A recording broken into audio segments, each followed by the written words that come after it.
Today I have M. Bison, or as he is known in Japan, Vega. This is another Street Fighter Bandai figure. This is one of the later ones. Let's see. This is January 2020 that it was released. So it was in the last couple, Vega and Sagat.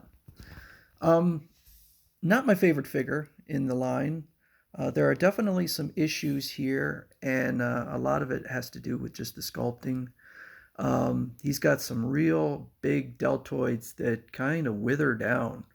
Not much of a tricep, and it just kind of tapers down. I know that what they're doing is they're trying to make it so that he can have some nice bend to it, but the decision to make his bicep very high up, I think, was an unfortunate decision. Um, so this is a separate piece here. This is all plastic, part of his body. It's a difficult figure to do because he does have those baggy pants, and so they would be cloth, and it's kind of a little bit encumbering. The other problem I have with this figure is that his uniform looks extremely shiny and nice and clean, like it just came out of the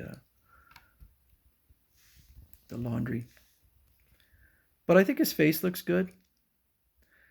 He doesn't have his emblem, so I'm assuming that this is Street Fighter 2. So here's Street Fighter 2, and although he doesn't have the skull in game on his hat, most people show it, and so it seems I've even seen some very low end figures with the skull on the hat, the flying skull, and then the lightning bolt on the buckle. So it's a little disappointing that they didn't include those details.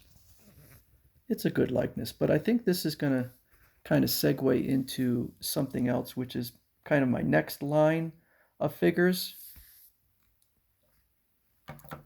So here's another Vega.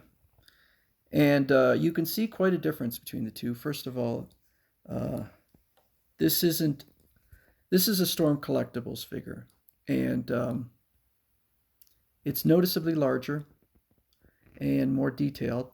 These are almost kind of anime-like, kind of cartoonish. These look more realistic. And this, I believe, is a Street Fighter 5 figure. He's got gray hair in here. I think that's from Street Fighter 5. But you can see his uniform looks weather beaten.